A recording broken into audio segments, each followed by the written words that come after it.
Ju përshëndes zonja dhe zotrinj, minutat në vijim jemi në këndin e të ftuarit, ndërkohë vijojnë punën komisionet parlamentare për reformën zgjedhore apo reformën e posaçme territoriale. Kemi dëgjuar jo vetëm diskurset politike nga dy forcat më të mëdha politike, por ka patur një debat më gjithëpërfshirës, tashmë edhe me takime në terren me qytetarët, jo vetëm me grupe të tjera të shoqërisë civile.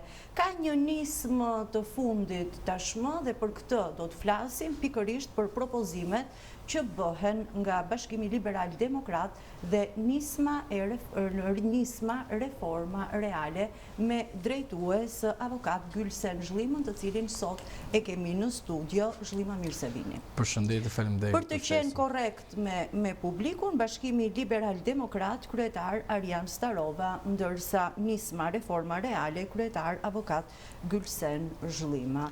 Po Zhlima, cilat janë propozimet konkrete, si u bët bashk dhe kujt ja adresoni më së pari propozimet? Para një viti i gjysëm, diku tek këtu, tek ju, tek studio juaj, kam publikuar nismën Reforma Reale, themelimin nga një grup qytetarësh, dhe nuk kemi si qëllim të bëjmë parti politike, po tham kemi për qëllim që të ndihmojmë ose të jemi pjesë të një partie politike për të dhënë mendimet tona përsa i përket kodit zgjedhor dhe mendimet tona përsa i përket kuadrit legislativ që duhet të propozohet tek partitë politike në vend. Dhe duke qenë se je një nisëm e cila kërkon kohë derisa të bëhet parti politike, sigurisht në këtë moment, që është një moment i cili na kërkohet që të jemi qytetar aktiv, gjetëm një parti e cila, për mendimin ton, ishte afro ideve tona politike përsa i përket qëndrueshmërinë politike në raport me qytetarët, dhe para një vite gjysmë ne themeluam nismën dhe në vazhdim bërëm shumë konsultim me shumë parti të tjera, të jemi realist, me parti të vogla, sidomos u fokusuam, kemi takuar vazhdimisht kryetar partie, nga të voglat, dhe në fund fare takuam zotin Starova, i cili fillimisht të bërëm një diskutim dhe në fund fare arritëm në një marrëveshje politike që nisma Reforma Reale dhe Bashkimi Liberal Demokrat në disa raste do të propozojnë disa propozime lidhur me projekt ligje të ndryshme, siç është përfshi dhe kjo e reformës zgjedhore, të propozojmë nisma Reforma Reale dhe Bashkimi Liberal Demokrat disa propozime përsa i përket projekt ligjeve të ndryshme. Mund të mos jetë vetëm kjo, po mund të jetë në të ardhmet të tjera. Po kjo nuk bashkon Bashkimi Liberal Demokrat me nisma Reforma Reale, as i ndan, po thjesht bashkëpunon, është një urë komunikimi politiko-juridik në aspektin e frymëzimit politik, e konvertuar ajo në hartimin e legislacionit, sepse politika e shkëputur nga legislacioni nuk quhet politik, sepse gjithçka normohet, pra si në Këshillin Bashkiak, normohet aktet nga antarët e Këshillit, në parlament normohen ligjet nga deputetët. Pra, nisma Reforma Reale dhe Bashkimi Liberal Demokrat bën një marrëveshje për ndryshime të mundshme, të rëndësishme për jetën publike, për çdo qytetar shqiptar që është kushtetuta e vendit dhe ligjet të tjera që kanë të bëjnë me përfaqësimin e qytetarëve në institucioneve shtetërore, qendrore dhe lokale. Shoh që janë më shumë se 9 pika zhllima tek të cilat ju jeni ndalur sa i takon sugjerimeve që bëni për projekt ligjin për disa shtesa dhe ndryshime në kodin zgjedhor të Republikës së Shqipërisë. Qëllimi i projekt ligjit njëherë ndryshimeve që qëllimi është që të ikim nga ajo fjali e famshme që thuhet nga partitë kryesore, Partia Socialiste dhe Partia Demokratike, që u vollën zgjedhjet, u manipuluan zgjedhjet, kur në fund fare ne dim shumë mirë që zgjedhjet numërohen dhe administrohen nga antarët e KZAZ-ve, qendrave të votimit dhe qendrave të numërimit të emëruar nga partitë politike parlamentare, që të heqim një herë për gjithmonë dhe për ta bërë si draft konkret propozues kësaj radhe, me letër, jo thjesht deklarim në studio televizive, studio ka rëndësinë e vet, studio ka rëndësinë e vet për ndërgjegjësimin qytetar, ndërsa erdhi momenti që përmes Bashkimit Liberal Demokrat dhe nisme reforma reale të vim aty ku jemi pikërisht çfarë? Heqim komisionerët nga partitë parlamentare ose edhe nga partitë politike në tërësi dhe vendosim profesionet e lira, siç është dhoma avokatisë, dhoma e noterisë dhe profesionet të tjera që janë me ligj të posaçëm të rregulluar. Po sa të depolitizuara janë këto profesione të cilat ju pse i vendosim këto profesione? Sepse nuk besoj që nga 50.000 supozojmë profesionistë, 40.000 ose 50.000 duan ta heqin licencën brenda ditës për jetën e tyre dhe të ikin nga Shqipëria. Nuk e besoj këtë gjë. Pra penalizimet do të jenë të rënda për ata që shkelin ligjin elektoral. Do hiqet licenca dhe nuk do të kenë më mundësi të rimarrin licencën e tyre në rast se do të shkelin pjesën e asaj që ne themi të vullnetin e sovranit duke tjetërsuar. Pra, kur vetë Partia Demokratike dhe Partia Socialiste thonë që vjedhin njëri tjetrin, tani hiqeni dhe nga ana juaj, çojeni këtyre tjetrave këtu, të paktën din të numrojnë. Se po nuk din të numrojnë ose abuzojnë antarët tuaj që ju veti emroni, njohin ligjet, njohin dhe penalizimet që vijnë nga penalizimet dhe nuk besoj që dikush nga profesioni i lirë duan të i shkaktojnë familjes tyre ndonjë incident ose ndonjë varfëri ekstreme. Nëse nuk marrin garanci për mos ndëshkueshmëri. Jo, sepse do jetë taksative. Zotri, unë numruan kutit, po në qendrën e votimit. Po. Në kutit nuk do ikin më nga qendra e votimit. Do vendosen aty, ky është një pikë tjetër, do vendosen aty, komisioni i votimit do të përbëhet nga 7 antar, po ata përsëri do të jenë nga profesionet e lira dhe gjithë lista do jetë ezauruese, pra zbritse, dhoma avokatisë, dhoma noterisë, pra profesionet e lira, që të plotësojnë të gjitha vendet vakant. Dhe në fund fare, i është lënë atributi KQZ-s të vendosë pasi të ezaurojë të gjithë listën, që KQZ-ja të marrin nga zona zgjedhore qytetar të thjesht me short elektronik duke vendosë emrat e personave të cilët do të jenë pjesë e komisionit. Pra, do shkojë edhe tek popullata ngadalë. Popullata do aplikojë? Jo, do të jetë në mënyrë detyrueshme. Edhe për profesionet e lira do të jetë detyrueshme? E detyrueshme me përjashtim të rasteve të ata të cilët nuk marrin për efekt të ndonjë konflikt interesi. Por ligji është shumë i rregulluar, por në rast se duan ta abuzojnë dhe nuk duan ta bëjnë, shpikin lloj-lloj pengesash dhe justifikimesh. Pra, vullneti është ky. Profesioni i lirë ka të drejtë, patjetër, pse jo, të aplikojë po do, por e vërteta është ne duhet ta vendosim pak si një kuadër detyrues, pse zgjedhjet janë për Republikën e Shqipërisë dhe për qytetarët shqiptar. Pra, duam, nuk duam, ne delegojmë pushtetin ton tek përfaqësuesit tanë. Dhe nuk ka një profesion i lirë të mos zbatojë ligjin, ku ndërkohë ligji që ai po zbaton vjen sipas sovranitetit ton. Pse është në ligj? Pra mund të jetë një qytetar i thjeshtë. Dhe qytetari i thjeshtë mund të përjashtojë në raste të veçanta. Pra, profesioni i lirë, qendra e votimit dhe numërimit aty ku është. Nga 300 në 1000 zgjedhës në 300 deri në 700 zgjedhës në qendrën e votimit, qendrat e votimit do të jenë në shkolla dhe nuk do të jetë një në çdo shkollë, por do jenë disa në një shkollë. Pra do kemi të përqendruara. Heqim nën komisionerin e KQZ-s për sa i përket votimit elektronik dhe identifikimit elektronik. Pajisja do të jetë elektronike, të menjëhershme, jo duke vendosur gishtin duke vulosur, po duke verifikuar aty për aty në rast se personi identifikohet edhe me kartën edhe me gishtin. Po ashtu. Pra, sugjeroni me sa kuptoj votim, identifikim, votim dhe numërim elektronik. Jo, edhe njerë. Tek qendrat e votimit do numërohet zakonisht ashtu siç numërohen qytetarët, pra ata të cilët janë pjesë e sistemit do ta numërojnë votën. Ndërsa identifikimi do të jetë elektronik, për sa i përket vetën identifikimi do jetë elektronik. Pse nuk ja dalim dot avokatë edhe për identifikim, votim dhe numërim apo ka vend për abuzim? Jo, thjesht tek pjesa e aparaturës është parë që ka një aparaturë e cila bën vetëm firmën, pra është ajo që vendosin gishtin e aty, quhet firmë, pra vendos firmën, po ajo nuk bën në kohë real në aty në atë moment që të bëj jeti apo nuk jeti.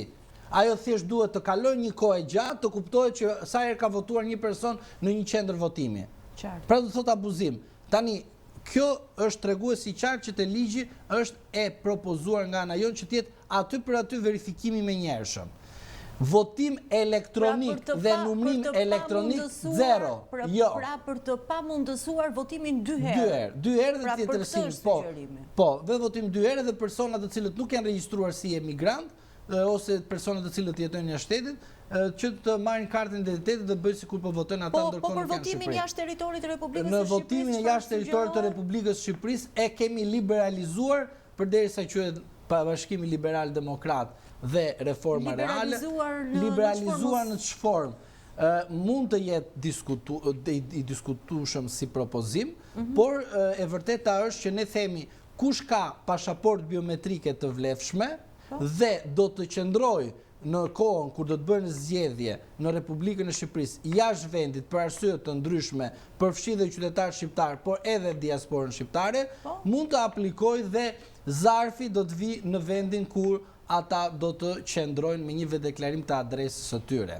Pra do të thotë, kjo është një liberalizim që do të thotë çdo qytetar shqiptar. Po çfarë ka ndryshe nga votimi më parë? Jo, sepse duhet të jesh me vendbanim në atë zonë atje, që të hequr nga sistemi, ndërsa këtu mendoj se është një keq përdorim, sepse ne pam shumë mirë se si u bën zgjedhjet, përderisa u normua nga Partia Socialiste dhe Partia Demokratike, ne s'kemi pse të heqim një siguri juridike që është dhënë nga ligjvënësi vet. Pra, ne themi, vendosim edhe gjithë qytetarët shqiptar, të cilët në rast se do të ikin një ditë nga ky vend, pra për arsye punë flas, jo për gjithmonë, mirë, ta specifikojmë. Pse jo një person mos ketë mundësi, për shembull, për rast për një analizë familjare, një problem familjar, të bën ty që nuk do kesh mundësi të marrësh pjesë në zgjedhje, sigurisht tu ne themi mund të bësh. Përpos këtij liberalizimit që thoni juve, mua më intereson më shumë minimizimi i abuzimit. Qoftë në votën brenda territorit, qoftë edhe sa i takon votës së diasporës. Në jetë nuk është asgjë absolute e sigurt. Pra, ndërgjegja varet nga mënyra se si për njeriu pranon të abuzojë apo jo. Jo, unë pyes në lidhje me sugjerimet që ju keni bërë për të minimizuar abuzimin. Në projekt ligj nuk mund të vendosësh masa ekstreme, sepse është ligj propozues për zgjedhjet. Pra nuk është kodi penal. Pra të kuptojnë qytetarët. Ne nuk po propozojmë një kod penal.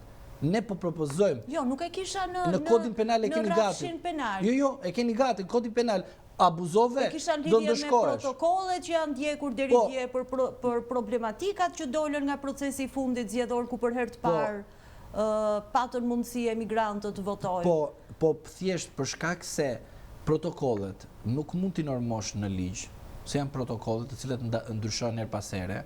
Tani ne duhet të imponojmë që Partia Demokratike si parti kryesore e opozitës, që kur do të shkojë në tryezën e dialogut, të marri ato probleme që ka thënë vetë, s'ka thënë Bashkimi Liberal Demokrat apo nisma Reforma Reale, lidhur me mënyrën se si është bërë procesi i transportimit të kutive të votimit, në fal të zarfeve të votimit, për shkak se Bashkimi Liberal Demokrat ka qenë në koalicionin Partinë Demokratike dhe për shkak të koalicionit ja kemi lënë si përgjegjësi Partisë Demokratike sepse ka qenë udhëheqësja e koalicionit. Dhe ajo ka mbledhur të gjithë materialet të cilët ka referuar dhe Bashkimi Liberal Demokrat në zgjedhje. Pra ne nuk e bëjmë punën 2 herë për të njëjtën gjë. E ka Partia Demokratike, a vodhi Partia Socialiste, po e keni ju propozon çfarë keni gjetë, se ju keni udhëhequr koalicion, jo ne. Ne ju propozojmë, u themi, bëjnë më të lirë, sepse edhe ai që është emigrant, po edhe ai që do të dalë nga Shqipëria në ditën në kohën e votimeve, dëshiron ka të drejtë për shkak të disa situatave familjare, nuk ka mundësi të qëndrojë në Shqipëri, po ti nuk mund t'i heqësh këtë drejtë. Tani, a abuzon dikush? Tani, a ka bërë dikush pak që të kalbet në burg, tani është puna e tij, ç'të bëjmë ne? A ka bërë dikush pak që të shkatroj familjen e tij, është puna e tij, ç'të bëjmë ne? S'mund të janë Zhlima, në këtë rast, referuar eksperiencës që lëm pas krave, na shqetësojnë paktet që nuk përfundon askush në burg, kur bëhet fjalë për krizë zgjedhore. Prandaj them, tani çfarë ndodh? Nuk ka pakt më, e di pse? Se shkojmë direkt tek ajo pjesa, të ikën vëlla licenca.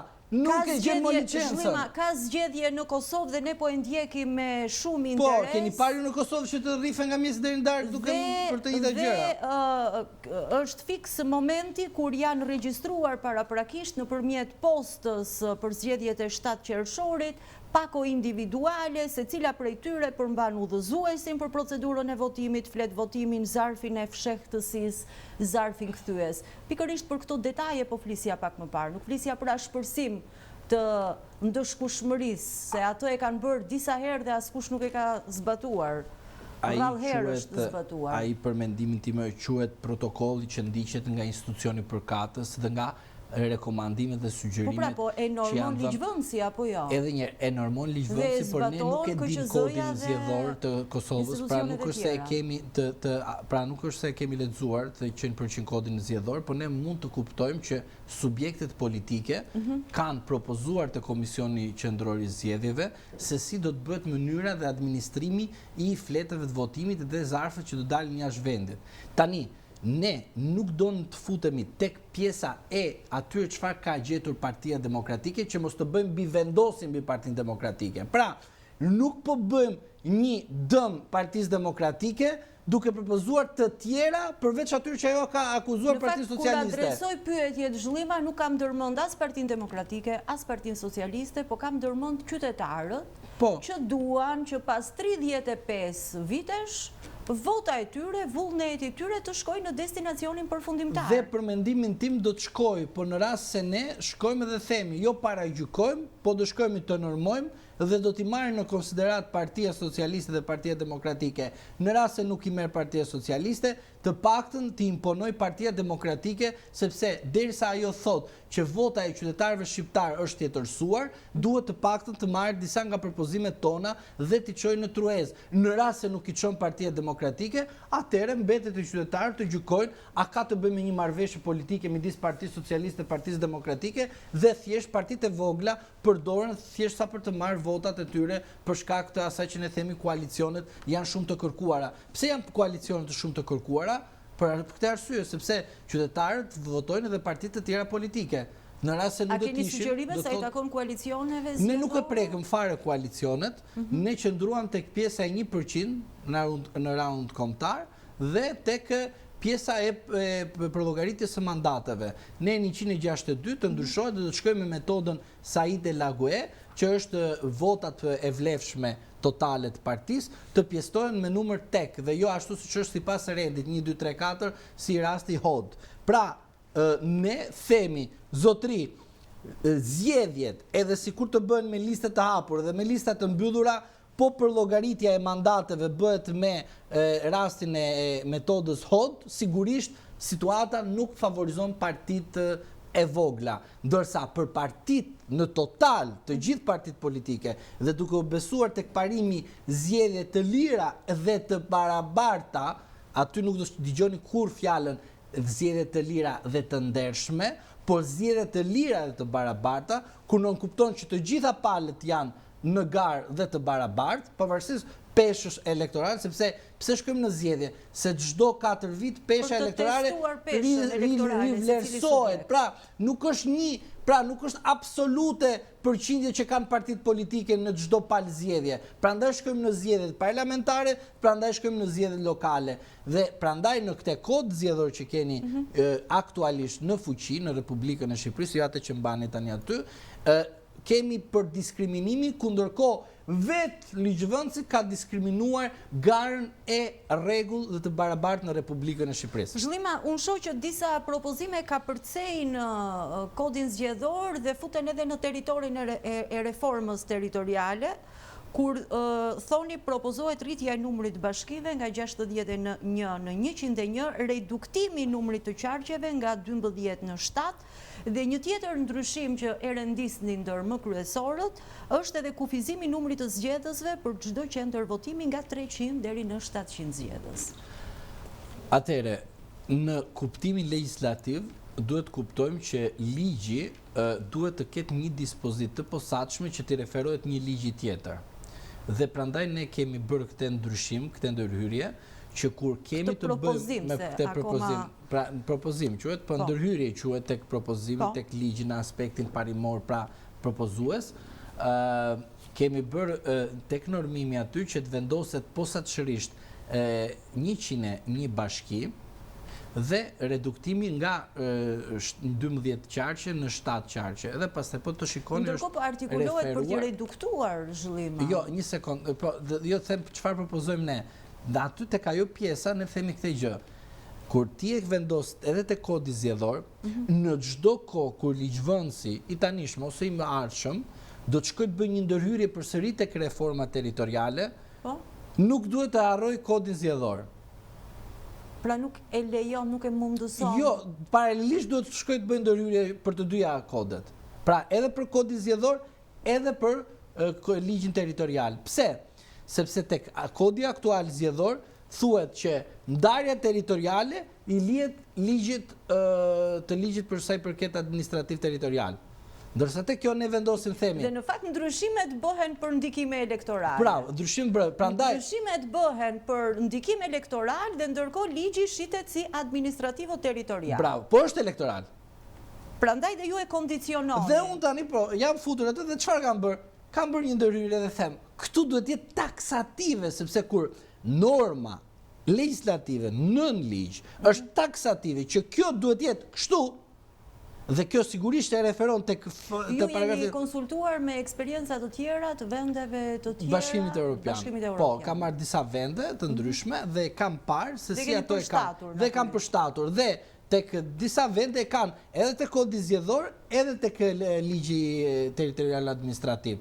Dhe kanë vendosur të përputhur pothuajse bashkë. Dhe ecin paralel. Ecin paralel. Pra, në çdo moment, si nga kodi zgjedhor, si nga ligji territorial, duhet të merret parasysh edhe numri dhe reduktimi i bashkive ose i ashtimit të bashkive ose uleve apo rritjes së qarqeve. Tani më pyetet për sa i përket punën e qarqeve, pse është ulur pragu, pra nga 12 qarqe në 7 qarqe.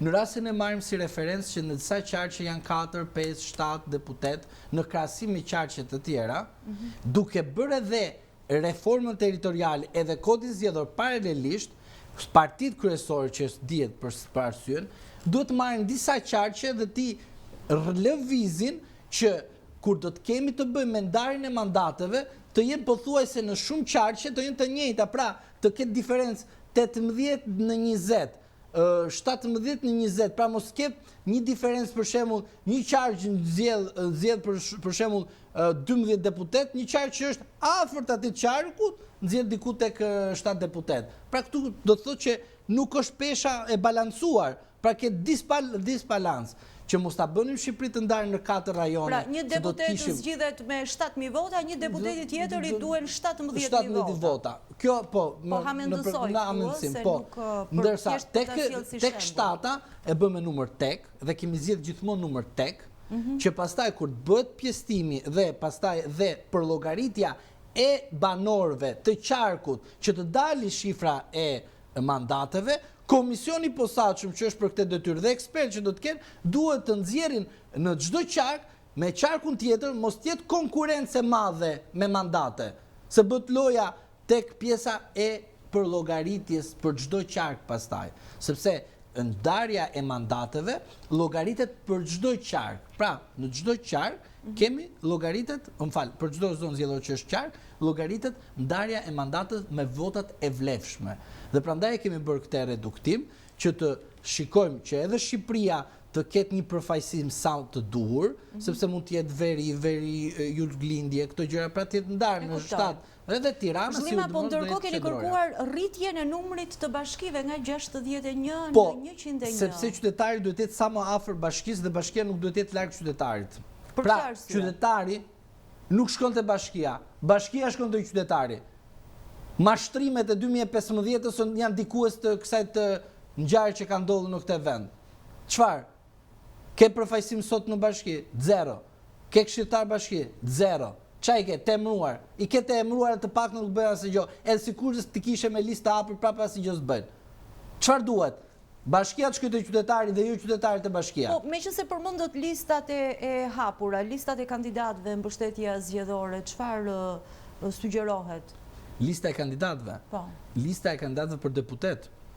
ashtu siç është mbetet. Pra s'keni bërë. Nuk kam asnjë ndryshim. Jo, sepse do të jetë me listën e fiksuar, për shkak se duhet të jetë gjinja formërore. Pra listat hapura dhe listat mbyllura. Po, do jetë listat hapura dhe të mbyllura, sepse metoda Said El Lague nuk ka lidhje fare me pjesën e listave të hapura të mbyllura.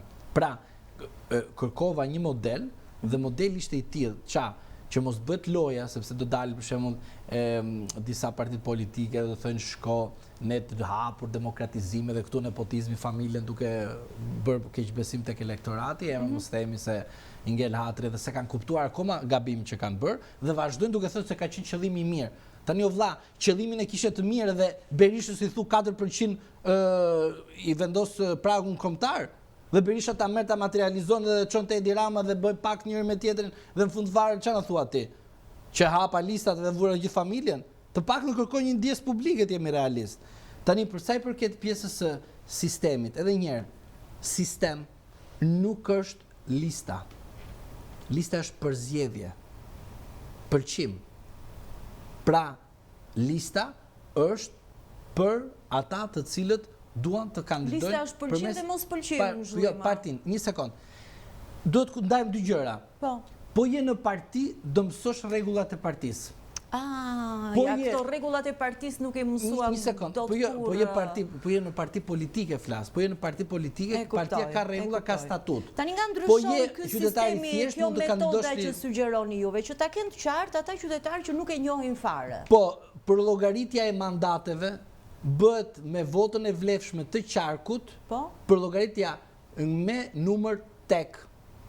Ndërsa HOD që është tani aktualisht është për llogaritja me numër pjesëtimi 1, 2, 3, 4, 5 dhe favorizon vetëm partitë e mëdha.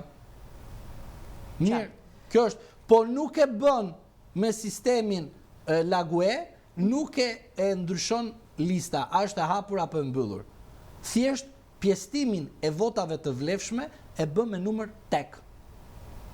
Pra do t'jetë prap kryetari i partive politike që do bëj listat e hapura dhe listat e mbyllura. Edhe njëherë, derisa je në parti politike, kryetari do bëj kush bëj komshiu. Në rast se ti do të shkosh, ti bësh vet, zgjidh kandidat, kandidoj vetëm. Kandidoj pavarur. Ke alternativë. Edhe njëherë, do të kuptojmë diçka. Partia politike, një sekond, po jesë është loja, vëmendja, edhe njëherë, vëmendja, bravo, interesit madh që kanë pasur të gjithë. Lista nuk është sistemi. Edhe njëherë, ne 162 është sistemi. Po nuk e kuptove të kodi zgjedhor sistemin zgjedhor për llogaritjen e mandateve, nuk e kuptuar qëllimin e asaj që ke dalë të thuash. Çfarë do të thotë? Që ti zotri, le të jesh edhe në listë hapur, edhe të mbyllur, është sa pesh fuqi ke mbështetje nga të njerëz që ke.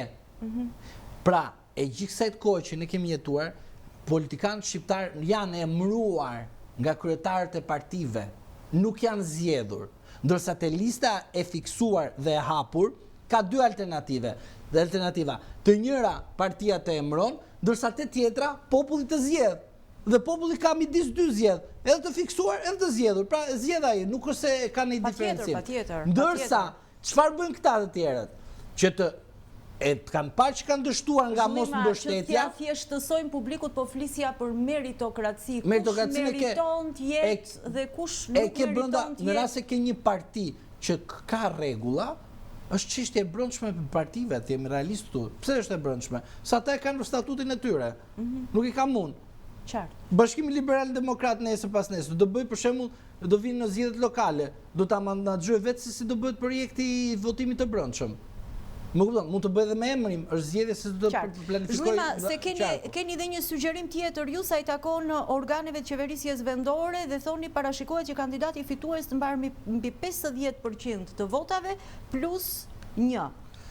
Atëre, në zgjedhjet lokale do jenë 10 kandidat?